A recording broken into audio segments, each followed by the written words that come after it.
celebrating South Asian heritage. I'd like to say, what shall I say? Good evening, Sat Sri Akal, Namaste, Assalamu Alaikum to all our South Asian colleagues. So on our panel today, we've got a selection of our really, really amazing representatives of our culture and healthcare as pharmacy. We have Sanjeev Panesar from Birmingham. Hi, Sanjeev. Hi all. Evening. And we have Salim Jetty from my neck of the woods. Hello, Salim. We have Thoran Govind also joining us. You're all seeing Thoran. Hello. And we also have Seher from Scotland. Hi, everyone. Perfect. Right. So this evening, I think the purpose of our webinar was really to invite you all to come and celebrate your South Asian or the South Asian heritage, seeing that we've had a South Asian month and our profession has a very large proportion of South Asian community. So it's only right for us to celebrate our journeys.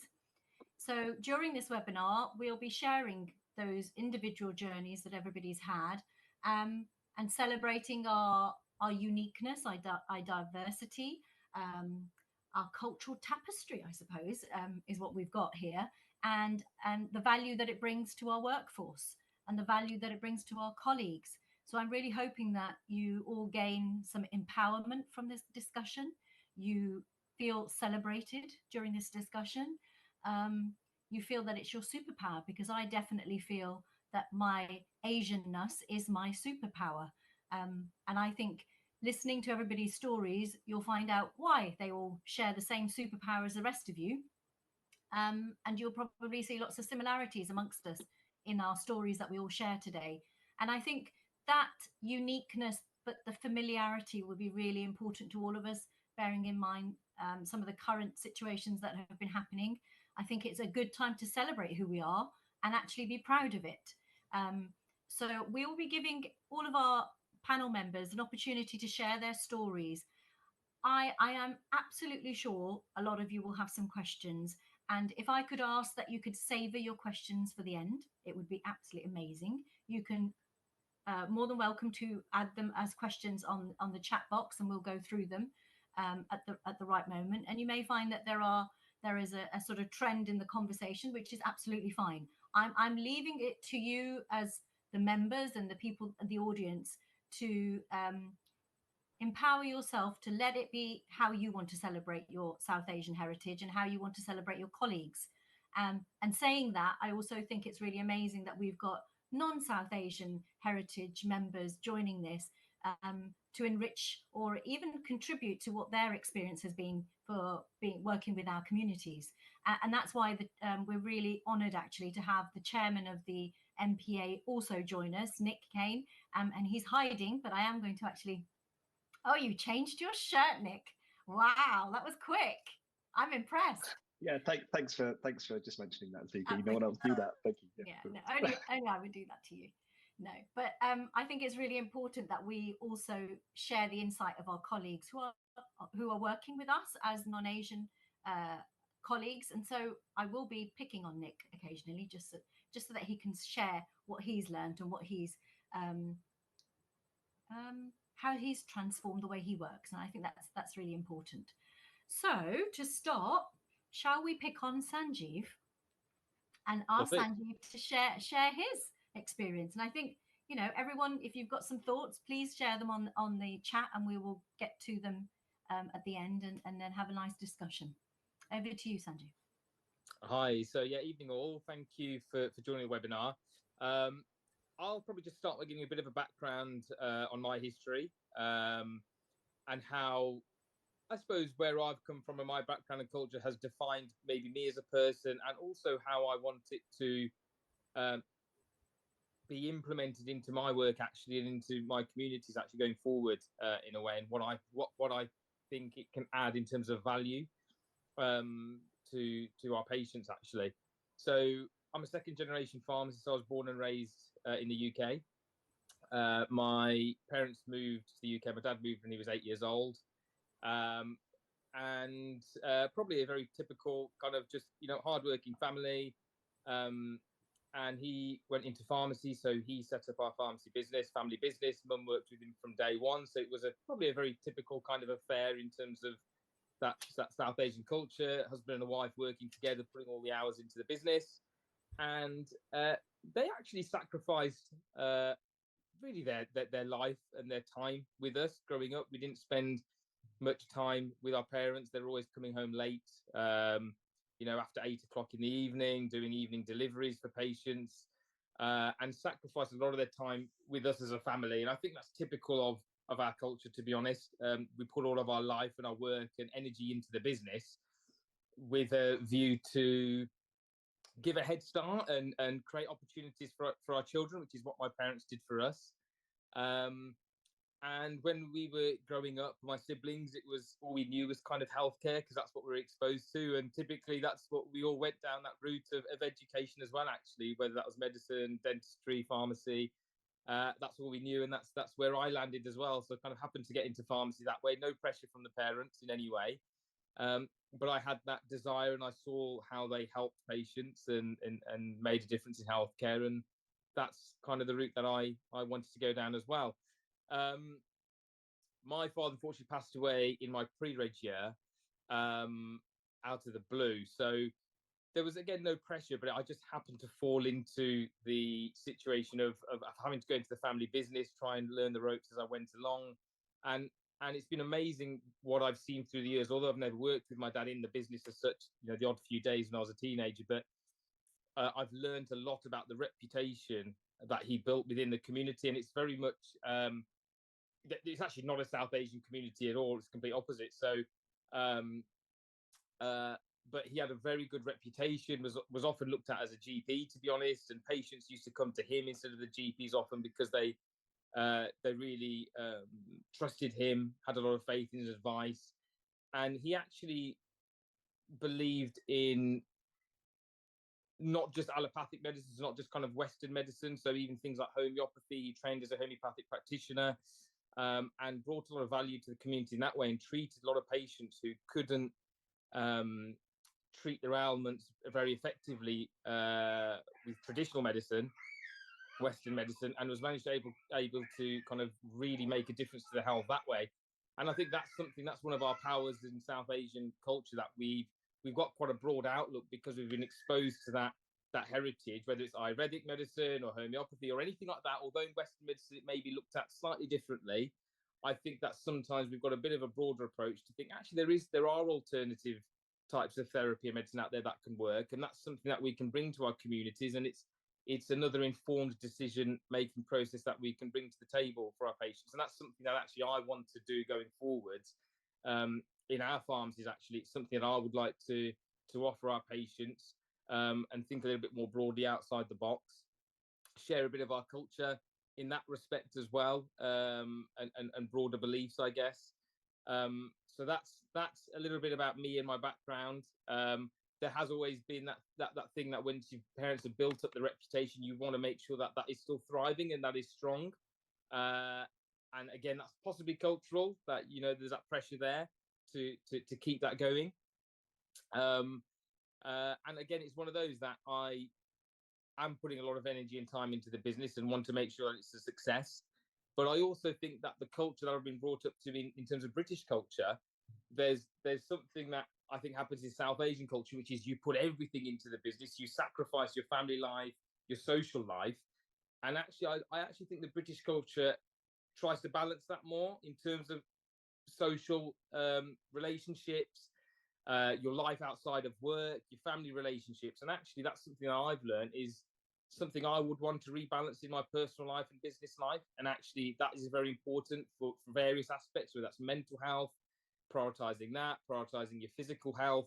So actually, you as an individual aren't just sacrificing your family and your personal health and well-being for just the business, if that makes sense. There's a balance between looking after your communities, your business, your personal life, and your relationships, and that's very important to strike that balance, which is always going to go through ups and downs. But that's something I'm learning and something I want to bring into the mix after seeing what my parents sacrificed through the years.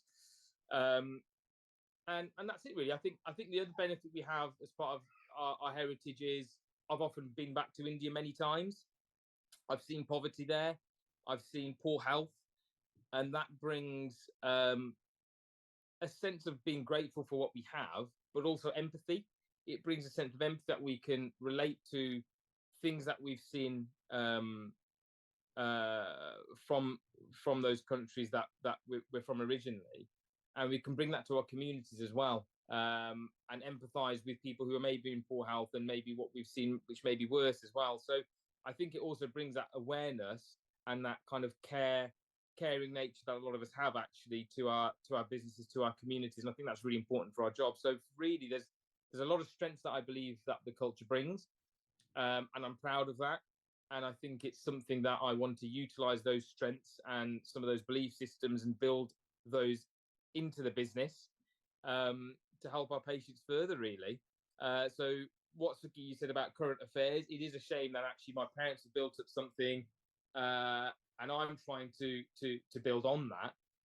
And sometimes, yes, we feel unsafe with current circumstances. You feel, is it taken for granted? And you feel a little bit let down when maybe some of these current affairs of what's going on are happening. But I think it's important to stay strong, be proud of where you've come from and how that's built up within yourself, and actually trying to think, how can you utilize some of those unique skill sets within your business and share those within the communities for the benefit of everyone around you. So yeah, that's my 2 pennies worth, I suppose, for the moment. That's more than 2 pennies worth, Sanjeev. That was brilliant. Thank you. I think I agree with you in terms of, I feel like from what you've said, you've made a really nice balance between what you've learned from both cultures.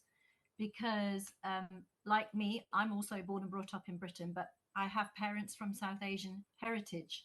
And so you are very different from your parents, and you will extract what you've learnt and apply it to now your life and your world.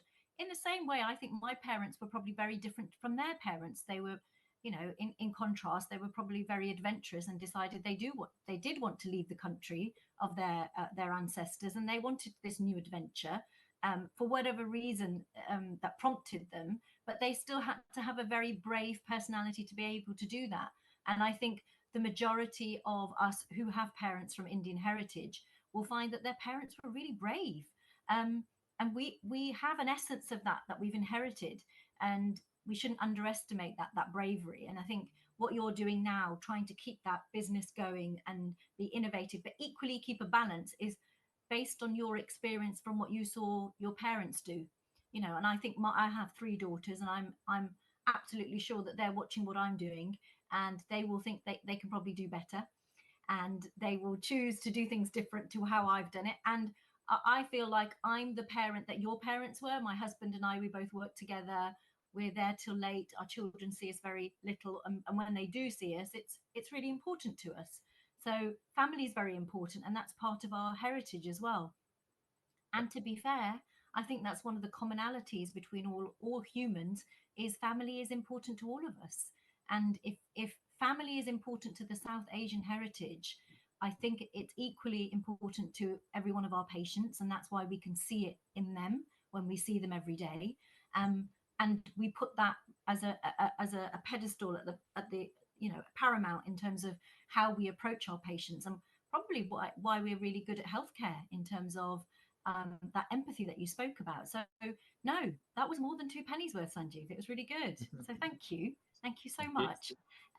So who do we have next? I think we have Seher next, don't we, Seher? Yeah, that's right. It's a bit hard to follow after Sanjeev, so that was You'll brilliant. be fine, Seher. You'll be absolutely amazing.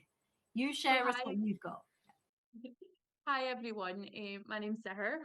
Really proud to be on this webinar and celebrating South Asian Heritage Month.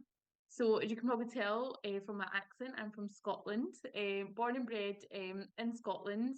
I am the eldest of 4 siblings, and there's no medics in my family, so pharmacy was what I wanted to do, because the one thing I knew that I didn't want to do is be a doctor, which most Asian parents make you do.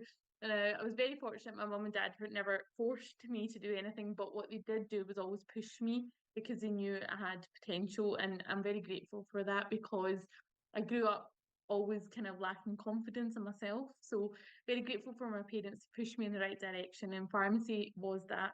And my career has predominantly been in community pharmacy, you know, did my pre-reg in community pharmacy and then went straight into management with large corporate and just worked my way up the corporate ladder as you know, do, and you're just, you know, day in, day out. And then for me, when I fell pregnant with my first baby, my kind of perspective changed of my career. I didn't want to be working 60, 70 hours a week in a very stressful job. Although I loved being a pharmacist, but I also was really looking forward to embracing my new chapter as being a mum. And I just didn't really realize like how I could have the best of both worlds, you know, have the lovely lifestyle and income, but also have the time to be at home with the kids and, you know, be that nurturer and, you know, be that kind of role model for them, because community pharmacy wasn't going to give me that. And that's when I kind of took a lot from my mum and dad. They had their own businesses and property, and my dad loved cars, so he had a car business. My mum was, you know, she ran 3 post offices. So from a very young age, I seen like the entrepreneurship from my mum and dad and just hard work that, you know, Asian parents typically have. And that spark was in me to just have my own business and have that flexibility. I've seen how my mum and dad could, you know, go on holiday whenever they wanted to, and you know, be wherever they wanted to, you know, rather than asking for time off by with a boss. So I set up my own. I started my own business when I was pregnant, 3 months pregnant with my little first daughter, in health and wellness, because as a pharmacist, that's, you know, we love helping people become healthier. And I built that business alongside, you know, being a first time mum. And then when my maternity leave was due to finish, I did have to go back to work full time because the business wasn't paying the bills yet. And I went back to work full time and then very quickly realised that that's not what I wanted. So second baby came along, and I was in a very fortunate position to walk away from community pharmacy, but still kept my hand in it because I absolutely love being a pharmacist. But what I started to do was do work in pharmacy that kind of was fitting around my family life, because that was really important to me, having that flexibility and being present for my kids, but not losing my identity as a pharmacist, because I think that's also what happens when you're a female and you become a mum. And a few opportunities fell into my lap, and to work in online pharmacies. Now, this was nothing that I knew about, but it was a challenge that I thought, you know what, this is interesting. So back in 2020, I started working for an online pharmacy, learned everything there was to learn about it, kind of self-taught. And then it turned out I was actually quite good at it, and I really, really enjoyed all the clinical governance work and just improving standards and doing things properly. I'm a sucker for following the rules. So it came very naturally to me. So that exposed me to, you know, working with GPHC inspectors really closely, and, you know, became a superintendent, so it gave me more experience. And then after that role, I set up my own consultancy business. So as a pharmacist, I consult to other pharmacy businesses to really improve their standards, or either set up their own pharmacies from scratch, whether that's community or online, and you know, get ready for inspection. And I absolutely just fell in love with doing that work, because helping other pharmacist owners who are just, you know, really kind of snowed under with work and stress. I just love being able to go in and make a difference and just kind of show them what they already know, but just show them in a different way. So I absolutely love that. And I've been doing that for the last 3-4 years. And during that time, every client that I had, they would, you know, I would get offered like, you know, partnership or a job or something through the consultancy work. And my husband had a laugh, and we had a running joke every time I'd come back from seeing a new client. He'd be like, "What did they offer you this time?" And you know, it became a joke. And a few people had approached me to set up an online pharmacy, and you know, had some conversations. But what I realized was that I didn't need anyone else. And I just ended up setting it up myself. So last year, that's what I started. I set up my own online pharmacy, with a difference to really have more of a holistic approach to health as well, because of my health and wellness business that I was passionate about. And that's what I've been doing over the last kind of year or so, as well as joining the NPA as a board member representing Scotland. Funny side joke, when I told my mum and dad that I became a board member for Scotland, my mum and dad had no idea what it meant, but they were extremely proud. They had no idea what a board member was or who NPA are, but they were extremely proud. And again, it's just that Asian culture, isn't it? Parents are just so extremely proud. And yeah, and I absolutely love our culture, and I love like everything that I've learned from my mum and dad in terms of the work ethic. And you know, there's definitely things from our culture that I, you know, really see in my day-to-day practice actually as a pharmacist, like maybe not clinically, but like feeding my staff. Like I love to feed. I think as Asians we're all feeders. We absolutely love to feed, and you know, really that nurture and that care, and that's definitely, you know, it comes into the workplace. Um, and you know, extremely proud of being Asian, extremely proud of being British, extremely proud of having a Pakistani heritage. And a bit like what Sanjeev said, the things that have been going on over the last few weeks, it is really disheartening, you know, because we work really, really hard. We've set up businesses, we've given people opportunities and jobs. So it is really hard because this is our home too. So I'm dead proud of, you know, who we are and everything that we've done.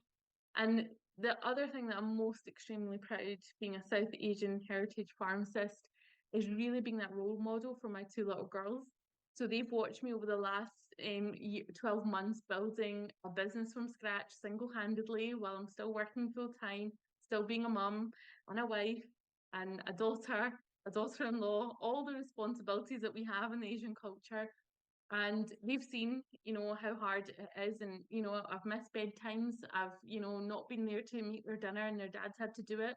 I've missed pickups at school and things like that. However, they've watched everything and that I've done, and they absolutely understand, and they inspire me every single day to be better and be that role model for other Asian females to really go out there and achieve big things and do scary things and, you know, set up businesses and do all of that. And that's what I'm so incredibly proud of, to be able to be that role model for them and for other Asian females as well. And you know, when the going gets tough, because it does in business, I'm sure you've all experienced it. You have your low days and you think, why am I even doing this? And you want to just shut it all down. The best thing is when your little girls, they come over and they've made you a card and just say, Mummy, I'm so proud of you. And for me, that makes it all worth it. So I would just say, when you are having those days, just remember little eyes are watching, and what we do now in our life is what's going to get passed down to our generations as well. So just take all the good stuff from our culture and pass it down, because our culture is so special, and we don't want to lose it. But yeah, I suppose that's all I have to say, Suki. Oh, so that was so lovely. Thank you so much. I really like where you've come. I feel like I feel like thanking your parents as well, because it feels like they really empowered you from a very young age, even though you may have had your doubts growing up. And I think that's, to be fair, all children, all girls especially, I'm afraid, they have those doubts growing up. But the uniqueness, I think, of South Asian parents is they will always push you to do better, and they will always encourage you. And when you're a teenager, I remember it felt like they were nagging all the time, but actually they kept reminding me, and clearly they kept reminding you that the hard graft will get you somewhere, and actually you can do much more than you think you can do.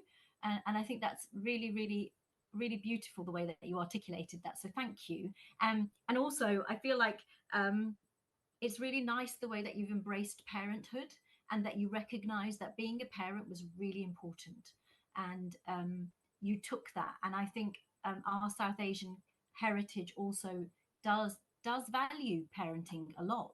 You know, I know we've all been sort of hard grafters, and we've really put the time in, and when we've seen our parents put the time in, but you've demonstrated that your parents grafted and grinded and really put the work in. You took from that, you elevated yourself, and now you recognize that your daughters are also watching you, and watching forward, I'm absolutely positively sure that they will elevate themselves more than you have been able to elevate yourself. And you sort of remind me of when I qualified as a pharmacist, I was the first graduate in my family. So I was the first person to go to university in the family.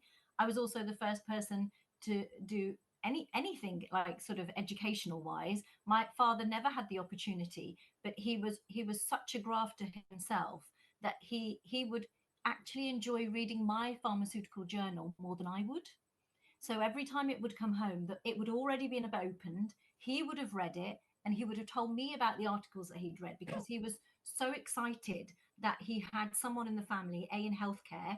Because I think, Seher, one of the really important things, and I'm sorry if I'm digressing a bit, is that I found that the reason we connect with our patients really well, coming from a South Asian heritage, is we understand the importance of good health when you are from a vulnerable community. If you are from one of those communities that cannot communicate with a healthcare professional, your health is so important. But to be able to communicate with someone is even more valuable. And to be able to see somebody in front of you that can help you who is similar to you is so reassuring. And I remember my own father always going to his local chemist, asking them what was wrong with us, and then deciding and taking their advice to decide whether we needed to be taken to the doctors or not. And so that was my first experience of seeing what a healthcare professional can do for even a person like my parents who couldn't articulate or didn't know what what the healthcare system was. They learned through their healthcare professionals. And so we've taken that responsibility to the next generation. And I'm really hopeful that our children and the next generation will do the same thing. So thank you. That was amazing. And there's no shame in being a nerdy scientist, by the way. It's another one of our superpowers. So don't ever apologize for that. That is absolutely brilliant. And also, may I say to everybody, I actually find Seher as my mentor. She's always helping me when I'm having a really bad day. I will quickly WhatsApp her and she'll give me reassurance and she'll send me these wonderful voice messages that always light up my day. So genuinely, she is an amazing mentor. If anybody ever needs any advice for her, I definitely recommend it. Right. Now, let's lead on to Salim. Salim, are you there? Yeah, I'm here. You can hear me? Yes, we can hear you. So please, Salim, share your wisdom. Okay, thank you. Unlike what you heard from the other speakers, I wasn't born in UK. I was born in Zanzibar, in Tanzania. My family moved to Dar es Salaam, and then subsequently I moved to Nairobi. So I'm really from East African culture. And the strength of East African culture, which is a nation culture, was that we believed in education. And my grandfather never reached school, or maybe just primary. He thought education was important, so he allowed my father to study up to the age of 14. My father thought age of 14 is not good enough for future, so he allowed me to go right up to the university age. And the thing about a lot of families from East Africa had some small businesses, so we have some business background. We had this educational push for educational, and we lived in very pluralistic society where we knew everybody and we celebrated everything, whether it be Diwali, Eid, Christmas, it didn't matter to us. We just played together, we celebrated together. And I recall that we play in the evening after school, and then when the prayer time comes, everybody disperses to their own places of worship. And after the prayers, we meet again and start playing again. And it was very, very pluralistic society. And I think that is the strength that really I can come here with. My brief today, I was told, is to talk about Avicenna, how it started. And we were in 1990s, perhaps some of you were too young to remember that, the base rate was at about 13% compared to what's 5% now. It was very tough on the business loan. We just bought a business, we had house mortgage, and consumer spend went down. It was very, very difficult recession. So a group of pharmacists, about 50 of us, we got together and we said, let's form a buying group and we can amalgamate our power together and get a better rates. On paper, it sounded fantastic. Everybody agreed. That's really superb. So then we tried to approach big major wholesalers, and they all refused us even an interview to negotiate. Only perhaps one short line wholesaler maybe felt sorry for us and okay, we'll give you some terms. So after 1 year, when the suppliers didn't want to know us, our members were not as united as we thought we would be. So we were getting nowhere. So now the question is, do we shut down or do we have some different formula? So we decided to form a company, and we asked everybody to put in £2,000. Now, £2,000 in 1990 is a huge sum. And, you know, members said, hang on, after 1 year of no track record, you're asking us to put £2,000? Doesn't sound good. So half of them walked away. So we were left with about 26. So the company was formed in 26. The next question is, what do we call this company? So we searched for different names. And at that time, Royal Pharmaceutical Society of Great Britain was the, like GPHC today, there were regulators as well. And each pharmacist had to display a certificate in their pharmacy, practicing certificate. And in that certificate, right at the top, was Royal Pharmaceutical Society's coat of arms. That coat of arms was incorporated in 1841, and it had a shield and had two men on each side, one man on each side. One of them was Galen, and one was Avicenna. So in 1841, the society thought those two people contributed to the world of pharmacy. Now, Galen was already a manufacturing company, so we thought, let's go for Avicenna then, because that wasn't very well known. So we called ourselves Avicenna at that time. And Avicenna picture was in every pharmacy, whether you're multiple or singleton, made no difference. Your certificate had Avicenna on it. So that was a good name to start. So with 26 people instead of 50, everybody put money in, the word go around that we really mean business. So we were, for the first time, granted interview with the large major suppliers and other suppliers, and they were willing to give us terms. So the Avicenna company was formed. Now the next question is, everybody put £2,000 each, company made some profits, and then we had another dispute. The larger businesses said, hang on, we are contributing more to the business of Avicenna because we are bigger. The smaller contribute less. As a shareholder, why should we get equal dividends? So, and there was some merit in it, right? So we thought, hang on, we have to now find a solution to this. So we said, okay, let's have two parts. One as a trading member and one as a shareholder.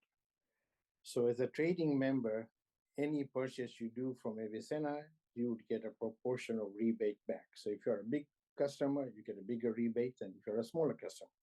So that kept the big businesses happy. Shareholders was for dividends. And you have to be a trading member of Avicenna to buy shares. And people could buy, they didn't have to buy shares. They could continue as a trading member, so it didn't really matter.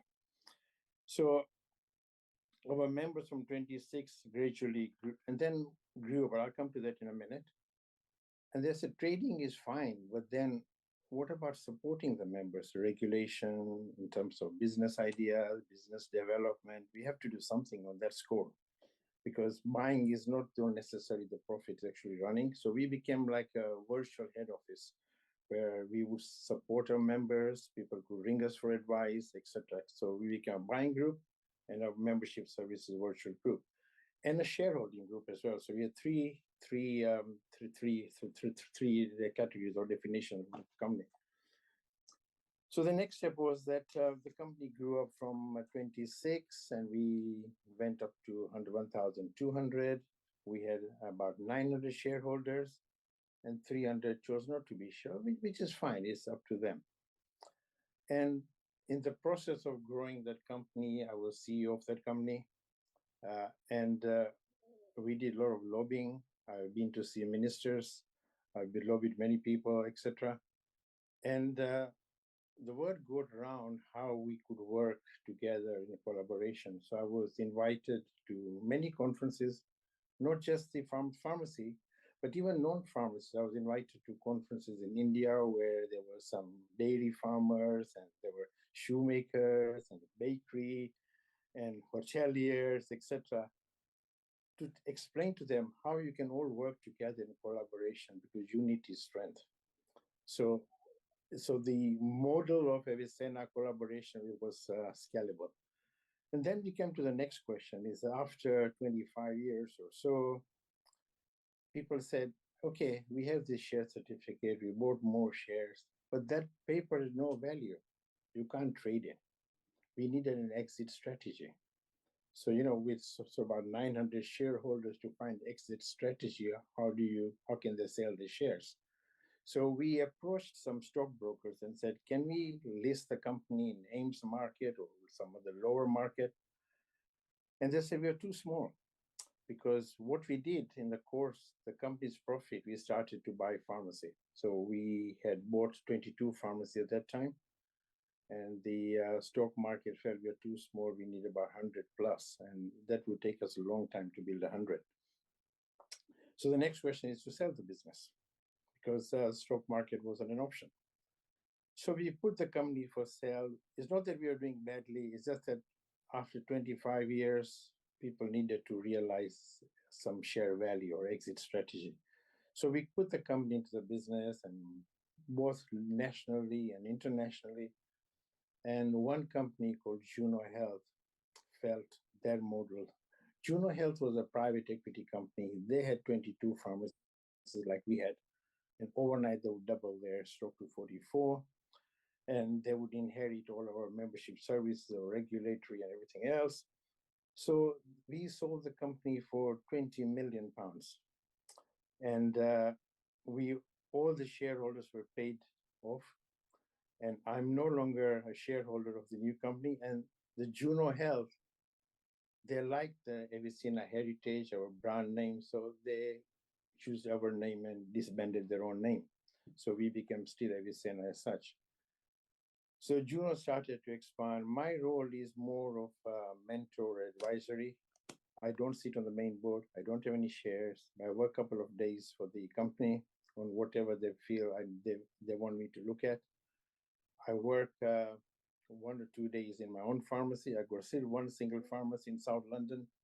And then the most enjoyable job of the lot is I'm a grandparent. So looking after grandchildren gives us the most joy. But believe me, it's the most difficult job. Working in pharmacy is far easier. So when I look back and when I think, what made us success? What was a successful ingredient of Avicenna? And I come to believe is much more of belief in fairness, believe in transparency, friendship, and honesty. And in the course of the 25 years before we sold the company 6 years ago, I met some wonderful people in my life. Some of them have become my really lifelong friends. And I'm really happy and proud that the company still exists. And there we are. Thank you. That's all I have to say for the time being. Oh, thank you, Salim. That's a really inspiring journey that you've taken us through. And I feel like you've brought the amazing networking capacity of your East African heritage into the British culture, and that's what's really helped you be really successful. Because what you said earlier about celebrating everyone's cultures and the inclusion that you saw when you were living in East Africa really gave you a very different perspective towards how you worked in your everyday life. And I love the origin story of Avicenna. I will never look at the coat of arms of the RPS in the same way again now. I'll always see you there, standing there on the side.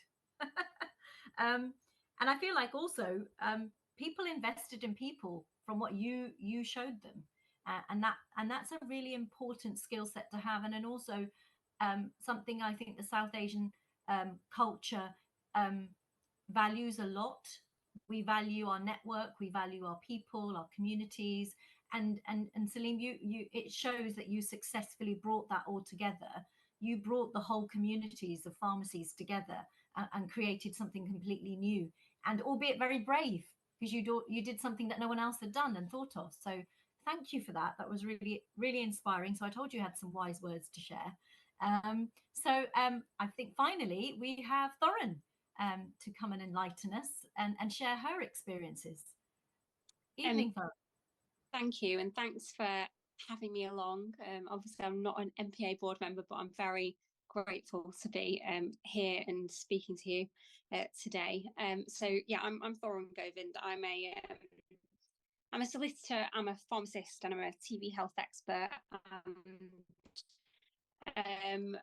I sometimes wonder how I ended up in this position, which is probably back to sort of my heritage and my background, and some Punjabi Gujarati background, which I think means that I'm really good at drinking whiskey and really good with money, but I'm not sure about the whiskey element. I might be working on that. So I think, you know, from my perspective, South Asian culture to me is quite entrepreneurial. It's really hardworking. It's grafting. It's but also has this family element. It's this getting the family together and eating as many samosas and, personally for me, rotis that I could have. The highlights of when I was younger was because my parents would be working, I would get dropped off at my grandparents, and my grandma made the best. I'm going to have an argument here, I'm sure, with everyone about everyone's favourite rotis. But there we go. And that to me is just like some of the best bits of my childhood. And I think, you know, reflecting on some of the things that's happened this week, I sometimes felt like I wasn't quite sure where I was growing up, because I was half part of this amazing, colourful culture, but I was also part of a, you know, going to school and getting bullied for having hair on my top lip, which, as you know, as an Asian female, is just generally a bit of a struggle sometimes. And how do you manage that? And I think that sort of experience when I was younger probably shaped me as I got a bit older, because I was used to sort of being in rooms where I might have to stand up for myself, being in rooms where I wasn't necessarily meant to be there. And I think that probably follows through for me in terms of like some of where I've ended up. So when I joined the board, when I stood for election to the Royal Pharmaceutical Society, for example, it was 2018, I was about 1 or 2 years qualified, and then became chair. So I was the youngest chair. I think, you know, I'm used to sort of putting myself in positions where I think, you know, let's go for it, because the only way is up. We've got to make things better. We've got to see what we can do individually to improve the situation, which probably speaks to some of what we've already heard before, a lot about this sort of taking things on and, you know, taking on your family business, because that's the situation that you've been in, making the best of whatever situation you find yourself in. And then sort of ending up also practicing as a solicitor. Obviously I failed, because if I haven't struck to the whole doctor's bit yet, so, you know, because obviously you've got to be a doctor or a lawyer or a pharmacist. So I'm working on the medicine bit, but that might not happen. I think my parents will just have to accept that. But I just, you know, I've always thought, and the reason that probably some of the TV elements come into it is because we are so fantastic in our communities. And right back to what you said earlier about how important we are in our local communities, how our the people who work in the pharmacies are derived from the local communities. They understand the issues. So just how vital we are. And that's prompted me to do a lot of campaigning. And I've been really grateful for some of the support that the NPA has provided me with. I know we're always, you know, I'm always chatting with lots of pharmacy organisations, because to me, however we can collaborate and make things better for all of us is the way forward. And I've just a couple of final points really is I'm part of this women's health collective, and I've been involved with a group called Menopause Mandate, and that's been really looking at some of the groups, so talking about the menopause and also and periods, and we're not very good at talking about those sort of women's health issues in South Asian communities and also other communities as well. So that's some of the other work that I get involved in. How can we educate people about what healthcare professionals like pharmacists can provide, and break the stigma when it comes to women's health, really. So I think that pretty much sums it up. I think anything we can all do to improve women's health at this moment for me is really vital, and breaking some of those stigmas that are still there. But I still think we've come a long way, given what some of our parents also had to experience. And I think there probably is a bit of generational trauma that you know, we don't talk about. I think there's things that still aren't talked about because I don't think we all fully appreciate some of the trauma that our predecessors went through to get us to where we are today. So thank you. Oh, thank you, Thorin. I wrote something down when you were talking about you were part of two cultures, the Punjabiness and the Gujaratiness, and I was saying your chattiness is from your Punjabiness. I should tell you that. Yes, Okay. That's just something you can't even wipe out. And I was actually thinking to myself, I'm so proud of your presence on TV because it's really heartwarming and it's really important that you represent us as a sector, as a Asian woman, bearing in mind that, you know, we've looked at all of the statistics out there.